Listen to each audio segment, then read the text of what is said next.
आज हम पढ़ने जा रहे हैं chapter 3 of class 6 NCERT Urdu, that is अक्लमंद किसान। ठीक है, ओके। सो पुराने ज़माने में भारत में एक राजा राज करता था, यानी ये स्टोरी काफ़ी पुरानी है और ये स्टोरी इंडिया की है, भारत यानी इंडिया, और बहुत पुरानी स्टोरी है। ठीक है, और यहाँ पर इंडिया में एक राजा था, बहुत पहले की बात है, वो यहाँ राज करता था, उसका यहाँ रूल था। ये राजा बहुत रहमदिल था, यानी इसका ये बहुत रहमदिल था, इसको जल्दी लोगों पे रहम आ जाता था। ठीक है, इसका दिल बहुत वैसा था, मतलब लोगों की तकलीफ़ें नहीं देख पाता था और किसी की भी तकलीफ़ देखकर इसे बहुत जल्दी ऐसा लगता था कि मैं इसकी कुछ मदद करूं। तो ये बहुत रहमदिल था। इसके राज में सब खुश थे, यानी इस राजा के राज में सब खुश थे क्योंकि वो सभी का अच्छा सोचता था, बहुत रहमदिल था, किसी की तकलीफ उससे नहीं देखी जाती थी। राजा अपनी प्रजा की हालत देखने के लिए कभी कभी महल से बाहर निकला करता। ठीक है, और एक और रीज़न कि उसकी प्रजा खुश थी, उसका ये था कि कभी कभी वो महल से बाहर भी निकला करता था कि अपनी प्रजा की हालत देखने के लिए कि मेरी प्रजा कैसी है, उसको कोई तकलीफ तो नहीं है, ये सब देखने के लिए वो कभी कभी महल से बाहर भी निकलता था। सब लोग राजा की इज्जत करते थे। ठीक है, सभी उसकी इज्जत करते थे क्योंकि इतना अच्छा राजा होगा तो कौन इज्जत नहीं करेगा। एक दिन राजा घूमने गया, घूमने मतलब वो गया देखने अपने लोगों के हालात। ठीक है, अपने महल से बाहर निकला, रास्ते में उसे एक किसान दिखाई दिया। ठीक है, जब वो रास्ते में जा रहा था तो उसने देखा कि वहाँ पर एक किसान है। वो किसान क्या कर रहा है, किसान अपने खेत पर काम कर रहा है। ठीक है, वो अपने खेत पर काम कर रहा है किसान। राजा इसके खेत पर गया, राजा जो था वो इसके खेत पर गया। ठीक है, इस खेत में किसान ने गेहूं बो रखे थे, यानी ये खेत किस चीज़ का था, गेहूं का था। वहाँ पे गेहूं की फसल बोई जा चुकी थी, बोना मतलब ज़मीन में उसको लगा देना। ठीक है, सोइंग जिसको हम कहते हैं। खेत बहुत हरा भरा था, यानी काफ़ी ज़्यादा अच्छी फसल हो गई थी गेहूं की। राजा खेत देखकर बहुत खुश हुआ, राजा को बहुत अच्छा लगा, किसान मेहनत कर रहा है और उसका खेत भी हरा भरा है, ये देखकर राजा को बहुत अच्छा लगा। इसने किसान से जाकर पूछा, तुम इस खेत से कितना कमा लेते हो? अब यहाँ से यहाँ तक ये देख रहे, ये कॉमाज है। ठीक है, यानी ये एक डायलॉग है, ये किसी ने बोला है। एक चीज आपको ये याद रखनी है, जब भी ऐसा कहीं आएगा इन्वर्टेड कॉमाज में ऐसे कोई सेंटेंस लिखा हुआ है, इसका मतलब ये जो एग्जैक्टली उसने बोला था सेम टू सेम हम यहाँ पर लिख रहे हैं। तो राजा ने क्या बोला किसान से, तुम इस खेत से कितना कमा लेते हो, यानी तुम यहाँ मेहनत करते हो, तुम्हारी फसल इतनी अच्छी हो रही है, तो तुम यहाँ से कितना कमा लेते हो? किसान ने जवाब दिया, हुजूर बस ये समझ लीजिए 1 रुपया रोज के हिसाब से पड़ जाता है, यानी कि मैं कितना कमा लेता हूँ, मैं 1 रुपया रोज कमा लेता हूँ। अब हमें ये बात याद रखनी चाहिए कि हम ये कहानी आज की नहीं है बल्कि बहुत पुरानी है, यानी कि 1 रुपये की कीमत ज़्यादा होती थी, मतलब लोग उससे अपने काम कर सकते थे, इतनी होती थी। आज की डेट में 1 रुपये की कीमत कम हो गई है, पर ये कहानी शायद इतनी पुरानी है कि 1 रुपये में वो अब आप आगे देखेंगे कि वो क्या क्या कर पा रहे हैं। अच्छा, 1 रुपया रोज, तो फिर तुम इस 1 रुपये का क्या करते हो? ठीक है, फिर राजा ने दोबारा सवाल पूछा। अब ये जितना भी इन्वर्टेड कॉमा में आएगा, ठीक है, वो सब क्या है, क्वेश्चन है। ठीक है, राजा ने पूछा, ठीक है, जी इस 1 रुपये में 4 आने तो रोज खा लेता हूँ, यानी मेरा खुद का खर्चा 4 आने का है। ठीक है, 4 आने का कर्ज उतारता हूँ, 4 आने का मैं अपने ऊपर से कर्ज उतारता हूँ, यानी जो कर्ज मैंने ले रखा है उसे मैं चुकाता हूँ, और 4 आने कर्ज देता हूँ, यानी कि फिर मैं 4 आने कर्ज भी देता हूँ, यानी किसी और को भी मैं रुपए उधार देता हूँ। ठीक है, अब बाकी बचे 4 आने, तो इन्हें कुएं में फेंक देता हूँ। ठीक है, तो एक चीज आपको याद रखनी है कि 1 रुपया जो है वो कितना बराबर है, 16 आने के बराबर है। ठीक, अब इसमें से आप देखें 4 का तो खुद का खर्चा है उनका, 4 का वो कर्ज उतार रहे हैं। ठीक है, 4 का खुद का खर्चा, 4 का कर्ज उतरा, 4 का कर्ज दिया और 4 कुएं में फेंक दिए, हो गए 16। ठीक है, तो इस तरीके से यहाँ पर ये 1 रुपये का पूरा इस्तेमाल इन्होंने बताया है। ठीक है, तो अब आपको समझ में नहीं आया होगा कि इन्होंने 4 आने कर्ज चुकाया, 4 आने कर्ज दिया और 4 आने कुएं में डाल दिए, इसका मतलब क्या है। इसी तरह राजा को भी समझ में नहीं आया कि इन सब बातों का मतलब क्या है। तो राजा ने सॉरी, राजा किसान की बात सुनकर हैरान हुआ, जैसे आप लोग हुए होंगे अभी सुनकर कि ये है क्या एग्जैक्टली, कर्ज दिया फिर कर्ज चुकाया, ठीक है, फिर कुएं में डाला, तो ये क्या है? क्योंकि कोई भी लिटरली कुएं में नहीं डालेगा ना सिक्के। मतलब आपके पास पैसे हैं तो आप पैसे को खर्च करना चाहेंगे अपने ऊपर, कुएं में थोड़ी डाल देंगे कि आप ले जाकर के उसको कुएं में छोड़ देंगे। या फिर जब आप कर्ज मतलब आप कर्ज चुका भी रहे हैं और आप कर्ज दे भी सकते हैं, तो ये सारी बातें एक साथ मैच नहीं हो रही। तो राजा ने हैरान होकर इससे पूछा, मैं तुम्हारी बात का मतलब नहीं समझा, मतलब मेरी समझ में नहीं आया कि तुमने ये पूरी जो मुझे हिसाब बताया ये क्या है, ठीक है, मुझे इसका मतलब बताओ, मुझे बताओ कि तुम क्या कहना चाह रहे हो। तो यहाँ से देखें फिर ये इन्वर्टेड कॉमा में बात शुरू होती है, तो यानी कि ये पूरा डायलॉग है, किसी एक इंसान का डायलॉग है, ठीक है। सॉरी यहाँ से नहीं है, किसान ने हाँ यहाँ से नहीं है, सॉरी, किसान ने हाथ जोड़कर कहा, हाथ जोड़कर यानी क्योंकि राजा जो है वो उससे ओहदे में बड़ा है, तो उसने राजा के सामने हाथ जोड़कर कहा कि कहीं राजा को पता नहीं मेरी बात अच्छी लगे बुरी लगे, इसलिए उन्होंने हाथ जोड़कर कहा। यहाँ से डायलॉग शुरू हो रहा है, ये देखें आप, हुजूर इसका मतलब है कि 4 आने जो खाता हूँ वो तो मेरे ऊपर और मेरी बीवी पर खर्च होते हैं। यानी मैंने आपको बताया कि 4 आने मैं खा लेता हूँ, इसका मतलब ये है कि वो 4 आने मैं खुद पर खर्च करता हूँ और अपनी बीवी पर खर्च करता हूँ, यानी मेरी बीवी और मैं, हम एक यूनिट है और हम पर जितना भी पैसा खर्च होता है वो मैं खा रहा हूँ, ठीक है। 4 आने जो मैं कर्ज उतारता हूँ, जैसे उन्होंने बताया था कि मैं 4 आने का कर्ज उतारता हूँ, कर्ज चुकाता हूँ, उसका मैं क्या करता हूँ, इसका मतलब है कि 4 आने मैं अपने माँ बाप पर खर्च करता हूँ, ठीक है। मेरे जो पेरेंट्स हैं जो बूढ़े हो चुके हैं वो 4 आने मैं उन पर खर्च करता हूँ, ठीक है। 4 आने मैं अपने ऊपर खर्च कर रहा हूँ और अपनी बीवी पर खर्च कर रहा हूँ, और 4 आने मैं अपने माँ बाप पर खर्च कर रहा हूँ, ठीक। अब आप कहेंगे कि 4 आने माँ बाप पर खर्च करना, कर्ज उतारना कैसे हुआ? उन्होंने मुझे पालने पोसने पर जो खर्च किया था वो मुझ पर कर्ज है। यानी जाहिर सी बात है, जब मैं छोटा था तो मेरे माँ बाप ने जो कुछ मेरे पर खर्च किया था वो मेरे ऊपर कर्ज है, और अब वक्त है क्योंकि अब वो बूढ़े हो चुके हैं तो मैं उनका कर्ज उतारूं, ठीक है, मतलब मैं उनकी खिदमत करूं, ठीक। उन्होंने मुझे 4 आने जो कर्ज देता हूँ वो मैं अपने बच्चों पर खर्च करता हूँ। यानी 4 आने इन्होंने बताया था कि मैं कर्ज देता हूँ, तो कर्ज देने का मतलब यहाँ पर ये है कि मैं वो 4 आने अपने बच्चों पर खर्च करता हूँ। अब बच्चों पर खर्च क्यों करने?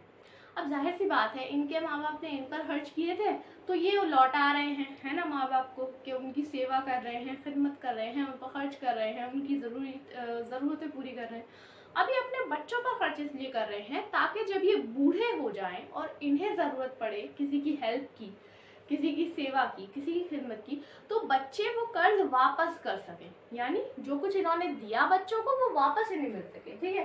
पर जो खर्च किया था वो मुझ पर कर्ज है। 4 आने जो कर्ज देता हूँ वो मैं अपने बच्चों पर खर्च करता हूँ ताकि जब बूढ़ा हो जाऊं तो वो मेरी खिदमत कर सकें, ठीक है।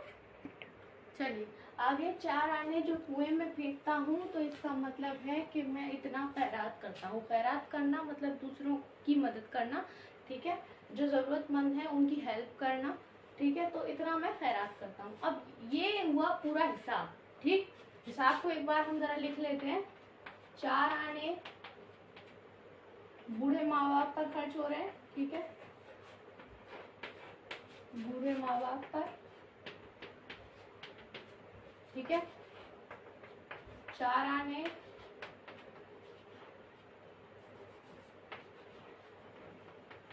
बच्चों पर, ठीक है। 4 आने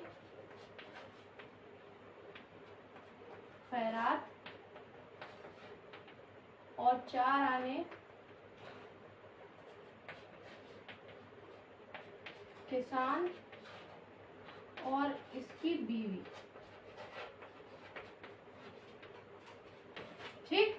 तो ये पूरा हिसाब है कि 4 4 4 4 करके कितने मतलब पैसे वो कितने आने वो खर्च रहे हैं सभी लोगों पर। अब एक चीज आप ये समझें कि यहाँ 1 रुपए की कीमत काफी ज्यादा है। 1 रुपए की कीमत इतनी है कि उसके 4 हिस्से किए जा रहे हैं और 4 हिस्सों में से 4 मतलब चौथे हिस्से में से किसान अपना खर्चा निकाल रहा है, अपना और अपनी बीवी का, ठीक है। 4 आने में से अपने बच्चों का खर्चा कर रहा है, वो 4 आने खैरात कर रहा है और 4 आने बूढ़े माँ बाप पर खर्च कर रहा है, यानी 1 रुपए की कीमत काफी ज्यादा है, ठीक है। चलिए आगे पढ़ते हैं। राजा ये जवाब सुनकर बहुत खुश हुआ, ठीक है। इसने किसान को इनाम दिया, ठीक है, खुश होकर, क्योंकि राजा तो इनाम दे सकता है, उसने इनाम दिया और कहा, ठीक है, इनाम दिया और कहा। अब यहाँ से डायलॉग है, ये आपको याद रखना है, ये इन्वर्टेड कॉमा यहाँ शुरू होता है और यहाँ खत्म होता है, ये पूरा डायलॉग है, ठीक है, सिंगल डायलॉग है। देखो, जब तक तुम मेरा मुंह 100 बार न देख लो, इस बात को किसी से न बताना, ठीक। तो राजा ने किसान से कहा कि जब तक तुम मेरी शक्ल ना देख लो 100 बार, यानी इसका मतलब ये है कि एक्सट्रीम है, आप जब तक मुझे 100 बार ना देख लो, मेरी शक्ल ना देख लो आप 100 बार, आप किसी को ये बात नहीं बताओगे, यानी ये बात बतानी ही नहीं है किसी को, क्योंकि 100 बार देखने का मतलब है कि 100 बार जब तक राजा को भी नहीं बतानी है, ठीक है, जब तक 100 बार राजा अपनी शक्ल ना दिखा दे, जब तक किसी को ये बात नहीं बतानी है। तो ये कंडीशन उन्होंने रख दी और बोले कि ये बात किसी को बतानी नहीं है। किसान ने वादा कर लिया, किसान ने कहा ठीक है, जब तक मैं 100 बार आपका क्या कहते हैं उसको, आपका मुंह नहीं देख लूंगा, तब तक मैं ये बात किसी को नहीं बताऊंगा। राजा अपने महल वापस चला गया, ठीक है। चलिए आगे पढ़ते हैं। अगले दिन इसने ये बात दरबारियों को बताई और इसने सबसे इसका मतलब पूछा, मगर कोई भी इसका मतलब न बता सका। वजीर बहुत होशियार था, इसने राजा से कहा, यहाँ डायलॉग शुरू हो रहा है, ठीक है, और यहाँ पर ये खत्म हो रहा है, ठीक है। सरकार, कल मैं इसका मतलब आपको बता दूंगा। वजीर इसी दिन उस किसान के पास गया और इससे इसकी बात का मतलब पूछा। अब जाहिर सी बात है, आपको भी ये बात इंटरेस्टिंग लगी होगी कि अच्छा आप चलो किसी से इसका मतलब पूछेंगे कि एक किसान है, वो 1 रुपया रोज कमाता है और उसने 4 आने तो खुद पर खर्च, 4 आने वो खाता है, 4 आने का कर्ज देता है, 4 आने का कर्ज उतारता है और 4 आने कुएं में डालता है, इसका मतलब क्या होता। तो राजा को भी ये बात इतनी ही पसंद आई और उन्होंने सोचा कि क्यों ना अब मैं अपने दरबारियों को टेस्ट करूं, जानूं कि वो कितने अक्लमंद और होशियार हैं। तो उन्होंने अगले दिन, यानी किसान के पास जब वो आए थे, उसके नेक्स्ट डे उन्होंने दरबारियों से ये सवाल किया, ठीक है, कि एक किसान है जो 1 रुपया कमा रहा है और वो ऐसे ऐसे उसे खर्च कर रहा है, तो आप मुझे बताइए कि वो ये पैसे कहाँ खर्च कर रहा है, ठीक है। तो उन्होंने दरबारियों से वो बात पूछी। तो वहां पे एक वजीर था, ठीक है, क्योंकि ये बात इतनी आसान नहीं थी तो सब लोग तो इसे नहीं बता पाए, पर एक वजीर था। तो वजीर ने सोचा कि शायद मैं इसका मतलब ढूंढ निकालूं, तो उन्होंने कहा कि मैं आपको कल, सरकार कल मैं आपको इसका मतलब बता दूंगा, यानी आप मुझे 1 दिन का वक्त दें, मैं कल तक इसका मतलब ढूंढकर आपको बता दूंगा, ठीक है। तो वजीर ने पता लगाया कि वजीर ने पता लगाया कि राजा किससे मिला था, ठीक है। तो उसे ये पता चला कि राजा किसान से मिला था। तो वो उस किसान के पास गया और उस किसान से उसने कहा कि तुम मुझे बताओ कि तुमने राजा को क्या बात बताई है, ठीक है। यहाँ किसान ने कहा, राजा ने मुझे मना किया है, ठीक है, मतलब तुमने राजा को जो बात बताई है उसका मतलब तुम मुझे बताओ। जब वजीर ने ऐसा कहा किसान से, तो किसान बोला कि राजा ने मुझे मना किया है, मैं नहीं बता सकता, मैं जब तक इसका मुंह न देख लूं तुम्हें इसका मतलब नहीं बता सकता, यानी जब तक मैं राजा का मुंह न देख लूं मैं तुम्हें इस बात का मतलब नहीं बता सकता। ये पूरा यहाँ से यहाँ तक किसान का डायलॉग है, ठीक है। ये मैं बार बार क्यों बता रही हूँ, ये किसी का डायलॉग है, क्योंकि डायलॉग का मतलब ये है कि अगर आप इसको पढ़ेंगे तो ये किसी की बात है जो एग्जैक्टली उसने बोली है, ठीक है। अगर जैसे ठीक है, यहाँ किसान बोल रहा है एक तरीके से, राजा ने मुझे मना किया है, मैं जब तक इसका मुंह न देख लूं तुम्हें इसका मतलब नहीं बता सकता, ठीक है। तो एक फ्लो आएगा, ठीक। आगे बढ़ते हैं। वजीर ने कहा, अब इसके जवाब में वजीर ने क्या कहा, फिर ये डायलॉग आ गया, और ये डायलॉग किसका है, वजीर का है। कोई तरकीब बताओ, मैं राजा से वादा कर चुका हूँ कि कल उसे इसका मतलब जरूर बताऊंगा, ठीक है। तो वो किसान से कहते हैं कि अब तुम इसका कोई तरीका ढूंढो, कोई तरकीब ढूंढो, क्योंकि मैं तो राजा से वादा कर चुका हूँ कि मैं उसे कल इसका मतलब बताऊंगा और मुझे बताना है, ठीक है।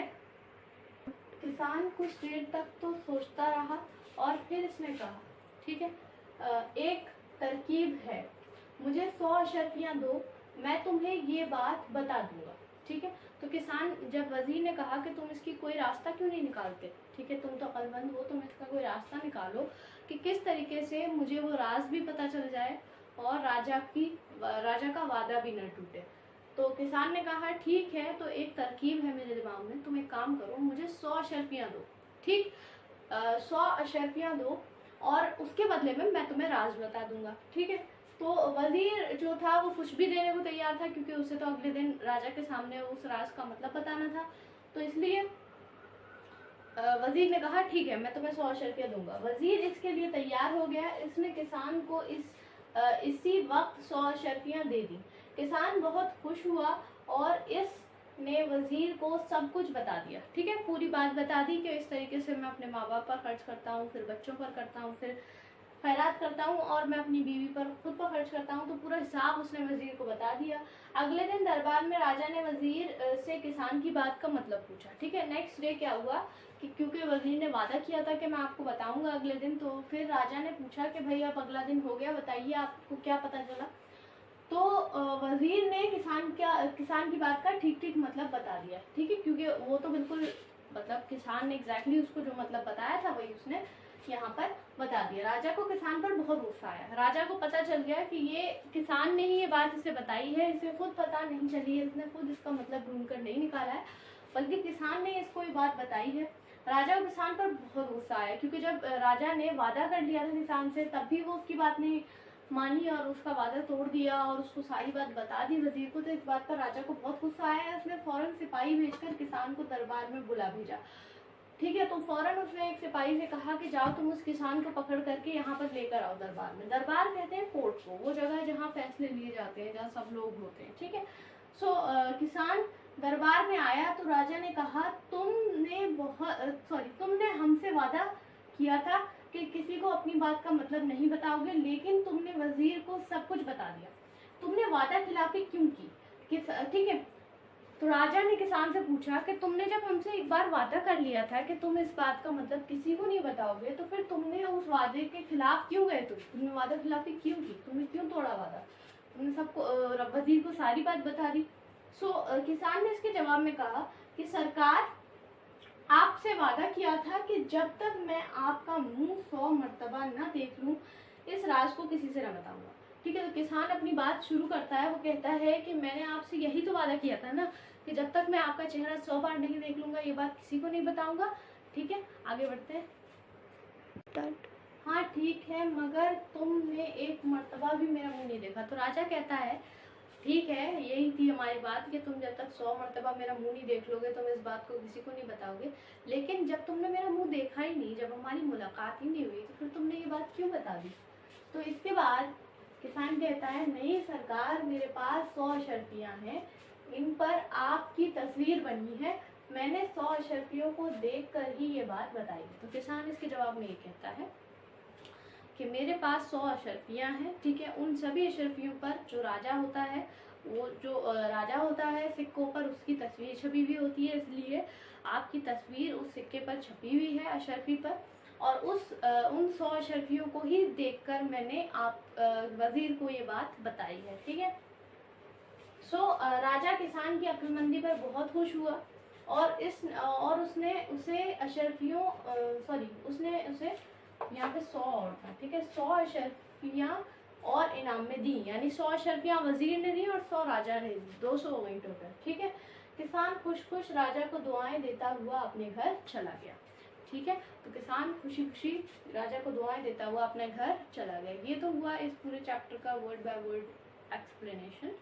अगर आपको इसके क्वेश्चन आंसर्स देखने हैं तो आप इस चैप्टर का पार्ट 2 देख सकते हैं, ठीक है। उसमें एक्सरसाइजेस एंड क्वेश्चन आंसर्स कराए हुए हैं, ठीक है।